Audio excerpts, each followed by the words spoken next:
السلام علیکم ورحمۃ اللہ وبرکاتہ۔ 3 وقتوں میں 3 ٹائم قرآن عظیم کی تلاوت کرنا منع ہے، یعنی ان 3 وقتوں میں قرآن کی تلاوت بالکل نہیں کرنا چاہیے۔ آپ میں سے بہت سے اسلامی بھائیوں اور بہنوں کو شاید اس بات کا علم نہ ہو کہ وہ کون سے 3 وقت ہیں جن میں قرآن عظیم کی تلاوت کرنا سخت منع ہوتا ہے، لہذا آج میں آپ کو وہی بتانے لگا ہوں۔ دیکھیں، آپ جانتے ہیں کہ یہ رمضان المبارک کا مقدس مہینہ چل رہا ہے، اور رمضان کا مہینہ جب بھی تشریف لاتا ہے تو ہمارے بہت سے اسلامی بھائی اور بہنیں کثرت کے ساتھ قرآن عظیم کی تلاوت کیا کرتے ہیں۔ ہمارے گھروں میں بھی قرآن پڑھا جاتا ہے، ہماری مسجدوں میں بھی کثرت کے ساتھ قرآن کی تلاوت کی جاتی ہے، جو کہ ایک بہت بڑی نیکی ہے۔ دیکھیں، حدیث پاک کا وہ مفہوم آپ نے سنا ہوگا۔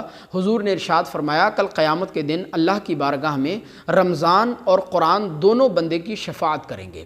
رمضان کے مہینے میں رمضان کے روزے رکھنے کے بعد قرآن عظیم کی تلاوت کرنا بہت بڑی نیکی ہے۔ رمضان کے مہینے میں کوئی 1 قرآن عظیم ختم کر لیتا ہے، کوئی 2، کوئی 3، یہاں تک کہ کوئی 5 قرآن عظیم تک ختم کر لیتا ہے۔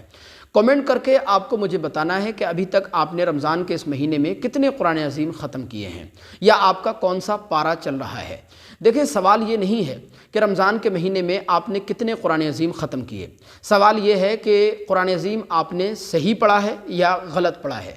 صحیح پڑھنے کی صورت میں آپ کو یقیناً ثواب ملے گا، اور غلط پڑھنے کی صورت میں آپ کو ثواب بھی نہیں ملے گا، الٹے آپ گناہگار بھی ہو سکتے ہیں۔ اکثر لوگ رمضان کے مہینے میں زیادہ قرآن عظیم ختم کرنے کے چکر میں غلط طریقے سے قرآن عظیم پڑھ جاتے ہیں، جس کی وجہ سے ان کو ثواب بھی نہیں ملتا ہے، الٹے وہ گناہگار ہو جاتے ہیں۔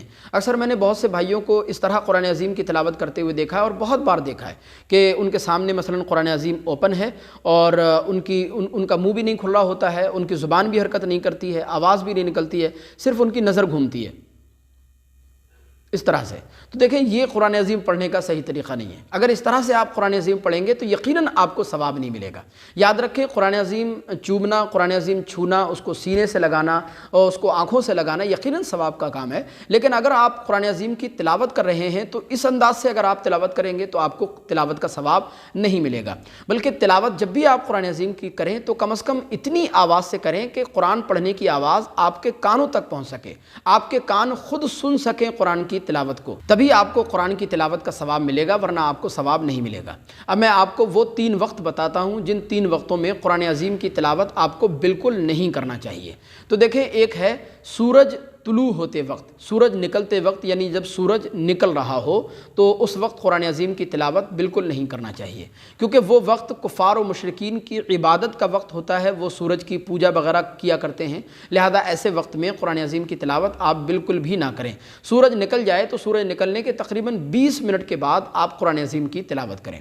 دوسرا ہے زوال کے وقت، زوال کے وقت بھی آپ قرآن عظیم کی تلاوت نہ کریں۔ اور تیسرا ہے سورج غروب ہوتے وقت، یعنی جب سورج ڈوب رہا ہو تو سورج ڈوبنے سے 20 منٹ پہلے آپ قرآن عظیم کی تلاوت کو بند کر دیں، قرآن عظیم کی تلاوت نہ کریں۔ لہذا سورج نکلتے وقت، زوال کے وقت اور سورج ڈوبتے وقت، ان 3 وقتوں میں آپ کو قرآن عظیم کی تلاوت نہیں کرنا ہے۔ باقی اس کے علاوہ آپ دن میں قرآن عظیم پڑھیں، رات میں قرآن عظیم پڑھیں، کسی بھی وقت قرآن عظیم پڑھیں گے آپ کو اللہ تبارک و تعالیٰ ثواب عطا فرمائے گا۔ اللہ تبارک و تعالیٰ قرآن عظیم کے فیوز و برکات ہمیں اور آپ کو نصیب فرمائے۔ السلام علیکم ورحمۃ اللہ۔